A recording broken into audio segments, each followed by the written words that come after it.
paz do Senhor Jesus a todos, bom dia. Eu sou a pastora Bárbara e venho trazer a meditação do nosso capítulo do dia.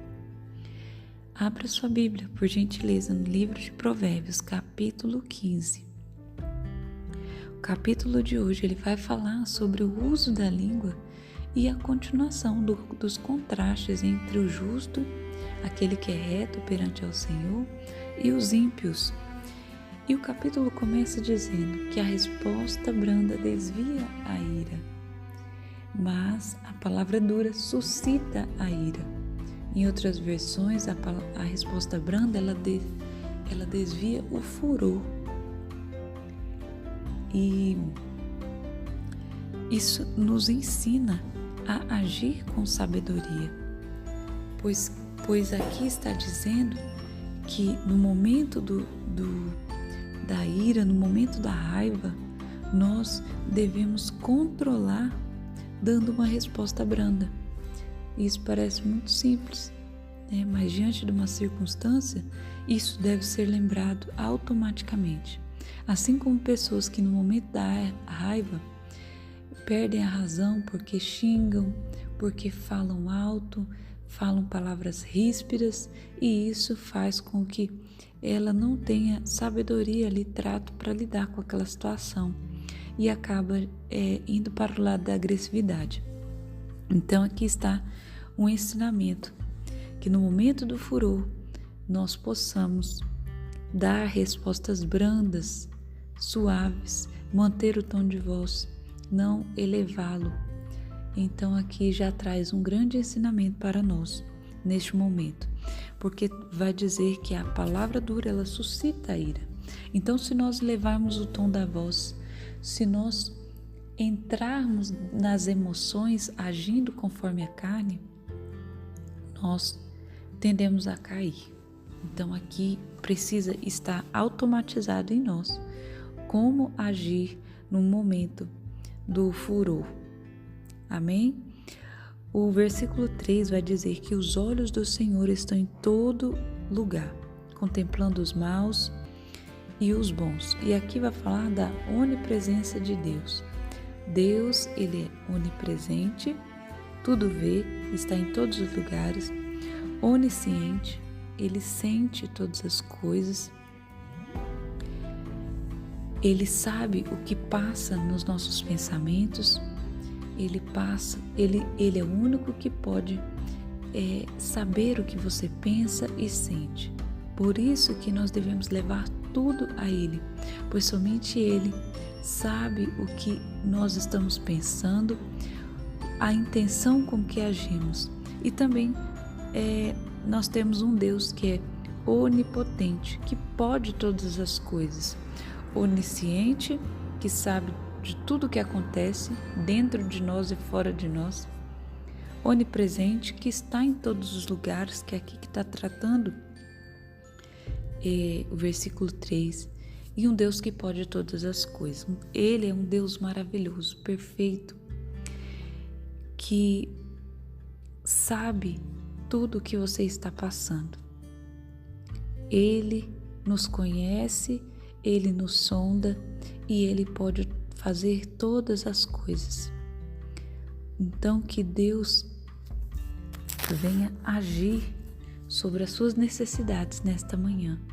Eu profetizo na sua vida que aquilo que há necessidade, que Deus venha contemplar e que Ele venha derramar também sabedoria sobre a sua vida, para que você possa conduzir as bênçãos, para que você possa agarrar as bênçãos que Ele irá colocar em suas mãos.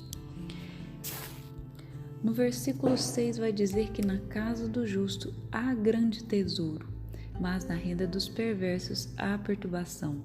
Quantas pessoas que nós vemos que não conhecem a paz do Senhor, essa paz que eu falo todas as manhãs para vocês. Eu quero que você sinta essa paz, porque independente do problema que você estiver passando, que você venha sentir esta paz do Senhor, que é a paz que excede todo o entendimento humano. As coisas podem estar desmoronando, mas a paz de Deus está sobre a sua vida. E isso não acontece na casa do perverso, pois na casa do perverso, mesmo que ele tenha recursos, mesmo que ele tenha um bom salário, mesmo que ele seja provido financeiramente, ele não tem paz. A confiança dele está no dinheiro, está no plano de saúde, a confiança dele está nas coisas terrenas, está no alarme da casa, mas aqueles que estão em Deus, que conhecem essa paz que excede todo entendimento humano, ela sabe que é o Senhor que guarda, é o Senhor que provém a saúde, é o Senhor que provém as suas necessidades, é o Senhor que prepara-nos e Ele que nos dá a paz diariamente, quando confiamos e entregamos para Ele.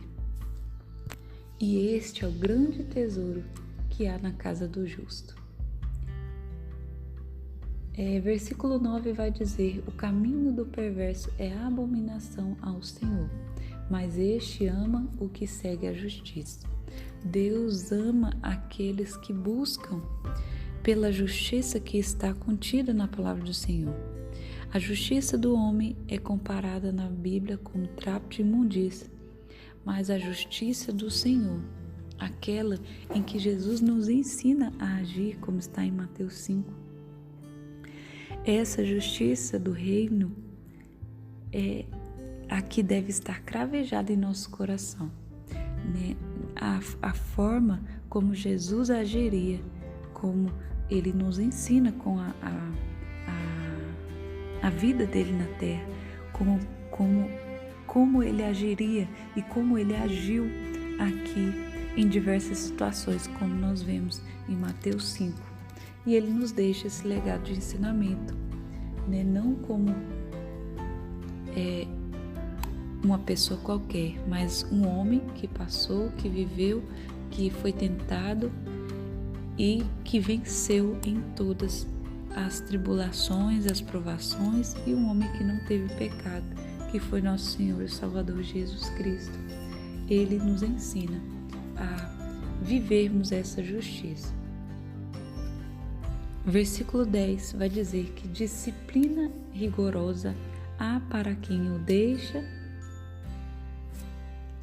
e há para quem deixa a vereda.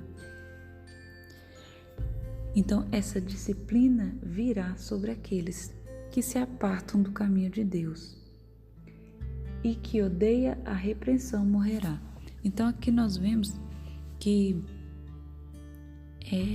muitas pessoas não querem se submeter às autoridades, muito menos às autoridades que Deus as coloca sobre elas, e muito menos sobre a autoridade de Deus, porque quando nós estamos abaixo da autoridade que Deus nos colocou, nós estamos ali obedecendo alguém que nós vemos.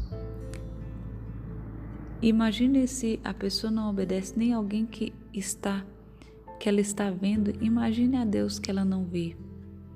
Como não é mais fácil a pessoa cair se ela não tem nem o temor de uma pessoa que está ali à frente dela, cobrando algo dela.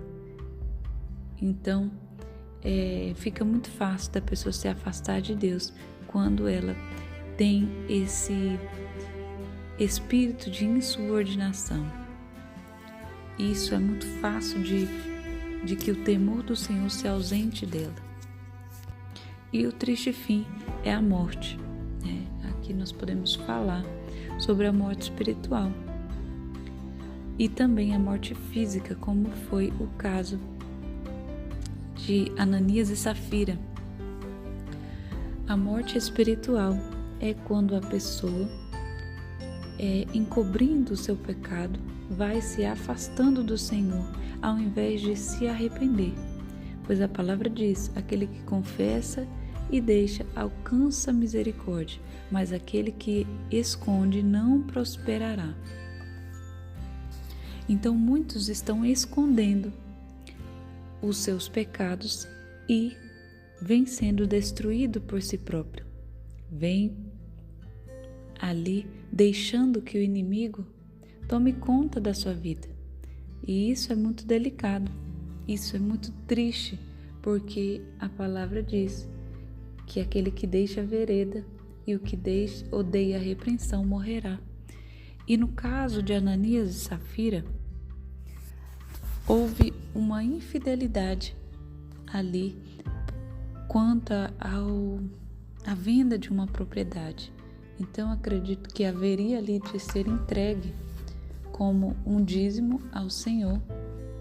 E o dízimo ali nós podemos ver nitidamente que quem recebe é o Espírito Santo. Ele que recebe, mas eles escondem o valor realmente ali daquela venda e vai entregar no altar do Senhor.